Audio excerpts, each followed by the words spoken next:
Brought to you by NBC bearing, भारताची पहिली bearing उत्पादक। कोल्हापूर जिल्ह्यामध्ये आज जी पावसाची नोंद झालेली आहे, काल पडलेल्या ज्या पावसाची नोंद आहे ती 65.5 मिलीमीटर एवढा पाऊस आज सकाळी 10 वाजता नोंद झालेला आहे। आणि काल जिल्ह्यामधल्या 43 मंडळामध्ये अतिवृष्टीची नोंद झालेली आहे। या पावसानुसार ज्या आपण मॉनिटर करतो त्या लेवलमध्ये राजाराम बंधाऱ्याची लेवल आत्ताची 12 वाजताची लेवल आहे ती 36 फूट एवढी आहे। इचलकरंजीचा जो बंधारा आहे, इचलकरंजी बंधाऱ्याची लेवल 57 फूट 2 इंच एवढी आहे। नरसिंहवाडीची लेवल 40 फूट 6 इंच एवढी आहे। तर या सर्व लेवल आपण मॉनिटर करत आहे। साधारणतः मागच्या 24 तासामध्ये राजाराम बंधाऱ्याची लेवल आहे ती 7 फुटांनी वाढलेली आहे। जी मुख्य धरणं आहेत, मुख्य धरणांमधला विसर्ग जर आपण पाहिला तर राधानगरी धरणामधून 11,500 क्युसेक्स एवढा विसर्ग सुरू आहे।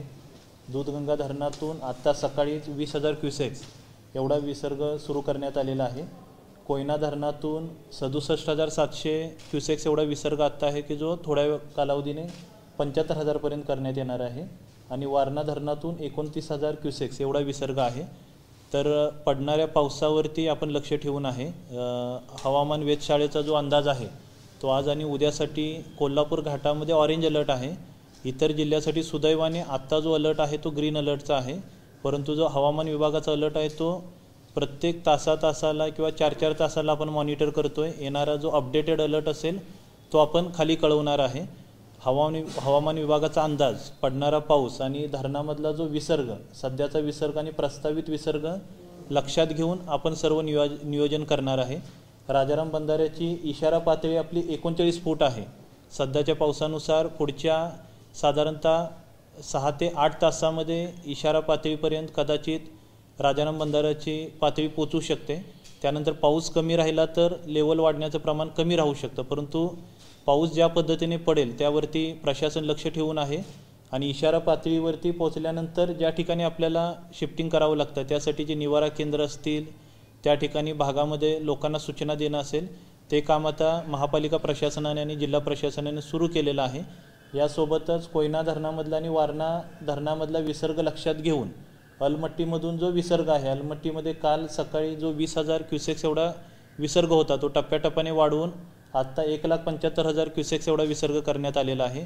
कोयना धरण आणि वारणा धरणातील विसर्ग जसा वाढेल तसा अलमट्टी धरणामधील विसर्ग वाढवण्याबाबत अलमट्टीच्या प्रशासनाशी आम्ही संपर्कात आहे। आणि कोयनेतून आणि वारणेतून येणारा विसर्ग लक्षात घेऊन कुरुंदवाड शहर असेल, शिरोळ तालुका मधील जी गावं असतील त्या ठिकाणच्या ज्या लेवल आपण नेहमी मॉनिटर करतो त्या लेवल आपण मॉनिटर करत आहे। आणि पाऊस परिस्थिती पाहून, हे येणारे विसर्ग पाहून ज्या ज्या ठिकाणी लोकांना शिफ्टिंगबाबत माहिती द्यावी लागेल ती ॲडव्हान्समध्ये माहिती दिली जाईल। परंतु सद्यस्थितीमध्ये जी परिस्थिती आहे ती नियंत्रणामध्ये आहे।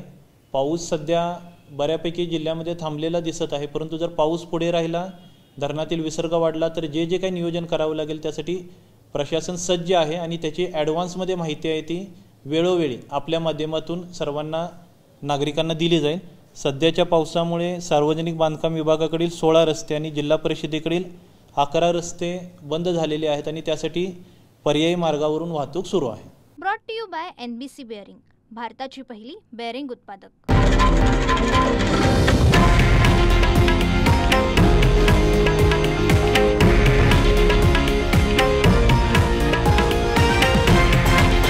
हे आहे देशातील नंबर 1 न्यूज नेटवर्क आणि आपण पाहत आहात TV9 मराठी, एकमेव।